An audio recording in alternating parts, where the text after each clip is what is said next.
Channel letter میں جانے کی طرف خوش آمدید. السلام علیکم. یہ لائبہ کا نمبر 2 ہے.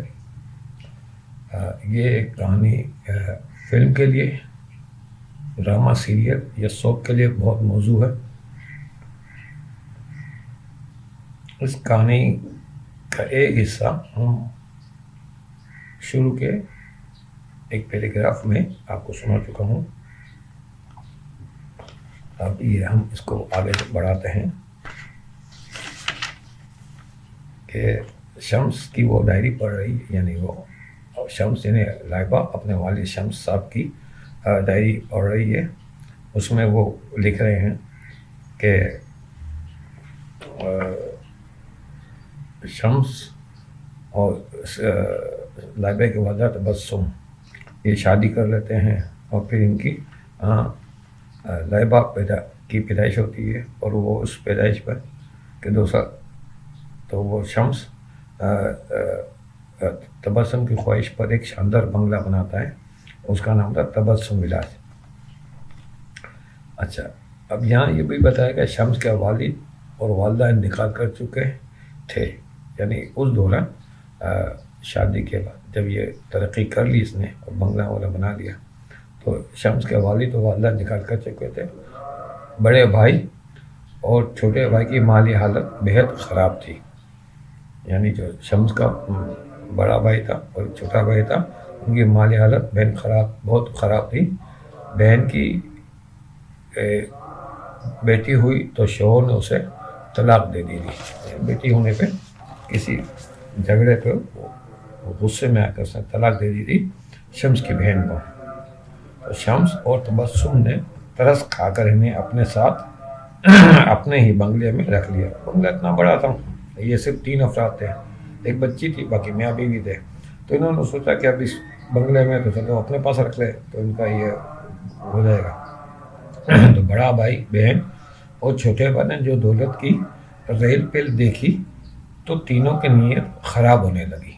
یہاں اصل میں معاملہ خراب نہیں ہوا. یہ یاد رکھیے گا، ڈائری اس نے لکھی ہے شمس نے، اور یہ ڈائری شمس نے ہسپتال میں وہ جب زیر علاج تھا تو اسی دوران اس نے، کیونکہ وہ رائٹر تو پہلے سے تھا، افسانے وغیرہ لکھتا رہا ہے جوانی میں، تو اس کو لکھنے کا تو ایک پریکٹس اس کو تھی. تو اس نے ڈائری میں اپنی کہانی لکھی اپنی بیٹی کے لیے، لائبہ کے لیے. تو یہ کہانی اصل لائبہ کو کیسے پتہ چلے کیا صورتحال ہے، تو یہ کہانی سے پتہ چل رہا ہے.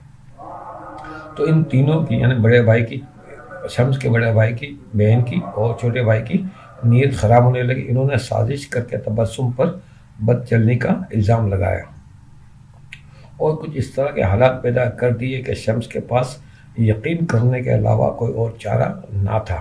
یعنی اس قسم کی صورتحال پیدا ہو گئی. تبسم نے لاکھ کوشش کی مگر ان تینوں کی سازش کامیاب رہی. میں نے تبسم نے کوشش کی، معاف کیجیے، مگر سازش ان لوگوں کی کامیاب ہو گئی. شمس اپنی بیوی تبسم سے بہت محبت کرتا تھا اور اب بھی کرتا ہے، مگر اس الزام پر وہ تبسم کو گھر سے نکال باہر نہیں کرتا، گھر کے ایک کمرے میں قید کر دیتا ہے. یعنی اس کی محبت اتنی تھی کہ اس نے نہ طلاق دی نہ گھر سے باہر نکالا، بلکہ اسی گھر کے ایک کمرے میں قید کر دیتا ہے. تبسم اپنی 3-4 سالہ بیٹی لائبہ کے لیے تڑپتی رہتی ہے، اور اس کی بیٹی سے اسی بنگلے میں رہتے ہوئے اسے دور کر دی گئی.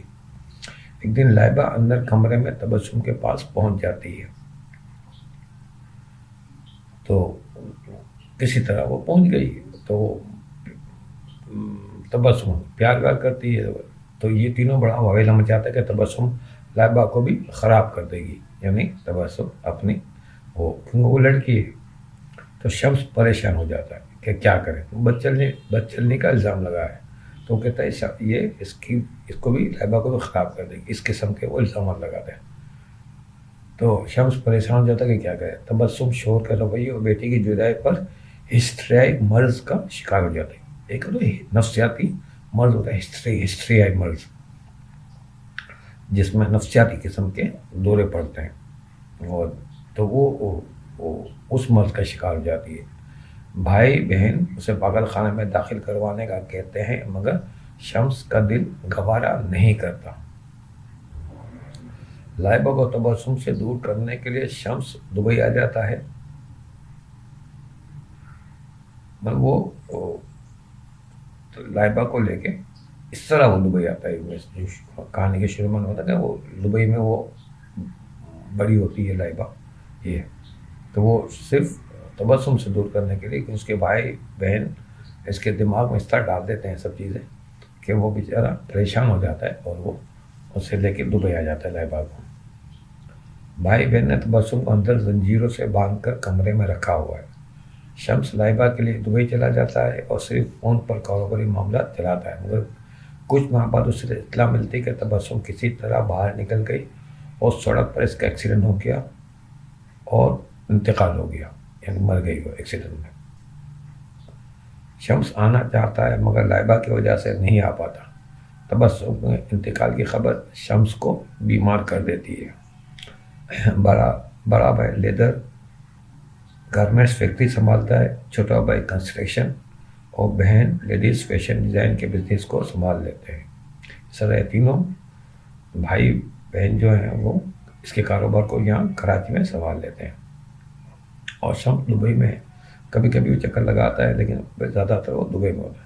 چند سال بعد لائبہ کی چھٹیوں میں لائبہ کو لے کے کراچی بھی آنے لگتا ہے۔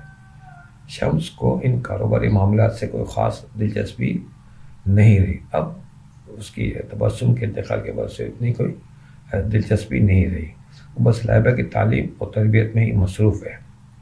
بیماری بھی اسے تنگ کرتی رہتی ہے، کچھ بیماری بھی اسے لاحق ہو گئی ہے، اور شمس کو اب ٹینشنوں میں ہوتا ہے اور مشکلات کا شکار رہتا ہے، تو لازمی بات ہے کہ بیماریاں بھی اسے لاحق ہو جاتی ہے۔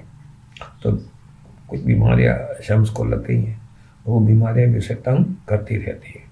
لائبہ اب جوان ہو گئی ہے، اس کا آخری سال تعلیم کا ہے۔ شمس نے طے کیا کہ اب وہ مستقل کراچی آ جائے گا۔ لائبہ کے پیپر شروع ہیں، شمس کسی کام سے کراچی آیا ہے۔ کراچی میں طبیعت زیادہ خراب ہونے لگتی ہے تو وہ ڈاکٹر کو چیک کروانے کے لیے آتا ہے، یعنی وہ ایک ہاسپٹل میں اپنا چیک اپ کروانے کے لیے، طبیعت تھوڑی خراب ہونے لگتی ہے وہ چیک اپ کے لیے ایک ہاسپٹل میں آتا ہے۔ ہسپتال میں تبسم کی بہن مل جاتی ہے۔ تبسم کی ایک بہن ہے جو اب یہ آئی ہے سامنے، جو اس ہسپتال میں مل جاتی ہے۔ تبسم کی بہن بڑے تلخ انداز میں بتاتی کہ تم نے اور تمہارے بھائی بہن نے مل کر تبسم پر بدچلنی کا جھوٹا الزام لگا کر اسے زندہ درگور کر دیا ہے۔ آج بھی وہ عیدی سینٹر کے پاگل خانے میں اپنی بیٹی کے لیے تڑپ رہی ہے۔ شمس پر یہ خبر بجلی بن کر گرتی ہے، یعنی یہ ایک انکشاف ہوتا ہے کہ اس کی وائف جو ہے تبسم وہ مری نہیں ہے، اور الزامات وغیرہ ہے تو وہ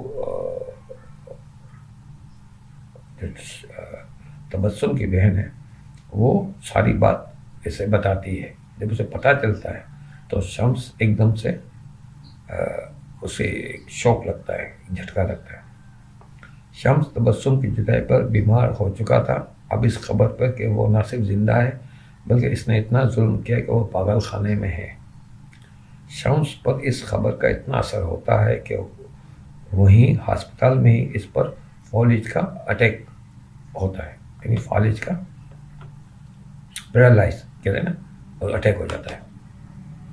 یعنی یہ چاہتا تھا کہ وہ جاتا، لیکن اس پر اٹیک ہو گیا۔ یہ اس کا تو شمس کا دایاں حصہ مکمل اور زبان فالج زدہ ہو جاتے ہیں، یعنی اس کا دایاں حصہ سیدھے ہاتھ کا وہ پورا حصہ وہ ہو جاتا ہے، اور زبان پر بھی وہ فالج کا اثر ہوتا ہے، تو وہ زبان سے بول نہیں پاتا ہے، اسے اوں کی آواز نکلتی ہے۔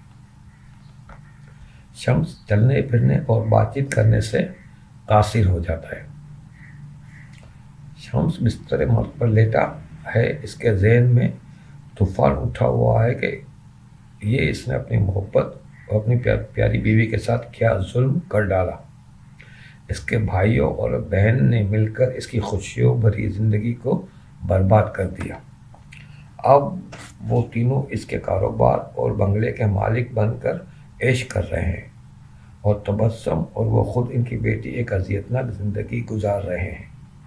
یہ حقیقت اس وقت آشکار ہوئی ہے کہ وہ خود مفلوج ہو کر زندگی کی آخری سانسیں گن رہا ہے۔ ڈاکٹر شمس کی زندگی سے مایوس ہو چکے ہیں۔ شمس سمجھ چکا ہے کہ اب اس کے پاس وقت بھی بہت کم ہے۔ شمس کالج کے زمانے میں رائٹر تھا اور وہ بائیں ہاتھ سے لکھنے کا عادی تھا، یعنی وہ لیفٹی تھا، لیفٹ ہینڈ سے لکھتا ہے، لیفٹی تھا، لیفٹ۔ تو اس نے لائبہ کے نام پر اپنی سچی آپ بیتی لکھنا شروع کی، اور یہ ڈائری اور وصیت اپنے اعتماد کے وکیل کے حوالے کر دی، اور کرب و تکلیف سے دنیا سے رخصت ہوگی۔ یہ شمس کی کہانی کو تک کیا پہنچی کہ یہاں اب یہ آشکارا ہو گیا سارا معاملہ، اور ساری چیز سامنے آئی، ابھی کیا واقعہ تھا۔ تو یہ لائبہ کا نمبر 2 ہے، انشاءاللہ نمبر 3 میں کہانی کو مکمل کر لیں گے۔ تو ابھی تک اگر آپ نے میرا چینل سبسکرائب نہیں کیا تو سبسکرائب کر لیں، ویڈیو اچھی لگے دو سے رشتہ داروں میں شیئر کیجیے۔ اس چینل کی پروموشن کے لیے کچھ کاوشیں کر سکتے ہیں تو ضرور کیجیے، میں آپ کو مشکور رہوں گا۔ میں رائٹر ہوں، 1978 سے میں لکھتا چلا آ رہا ہوں، اور یہ نئی نئی کہانیاں میں آپ کے سامنے اسی لیے پیش کرتا ہوں کہ آپ کو پتہ چلے کہ ہر زاویے سے، ہر طرح سے ٹی وی اور فلم کے لیے لکھنے کے لیے میرے پاس کافی مواد ہے۔ میں آپ کو کافی چیزیں، میری ویڈیوز آپ دیکھ سکتے ہیں، اس میں آپ دیکھ سکتے ہیں کہ کافی چیزیں آپ کے سامنے میں پیش کر چکا ہوں، ویڈیوز ریکارڈ کر چکا ہوں۔ یہ میری تمام چیزیں ایک ریکارڈ کی شکل میں یوٹیوب پر جمع ہو رہی ہے۔ چینل رائٹر امیر رانا کو یاد رکھیے، اس کی پروموشن کے لیے کوششیں کیجیے تاکہ جنہیں شوبز سے تعلق ہے وہ انٹرسٹیڈ ہوں تو وہ ضرور دیکھیں۔ تو انشاءاللہ اگلی نشست میں ملاقات ہوگی، جب تک کے لیے اجازت دیجیے۔ اللہ حافظ و ناصر۔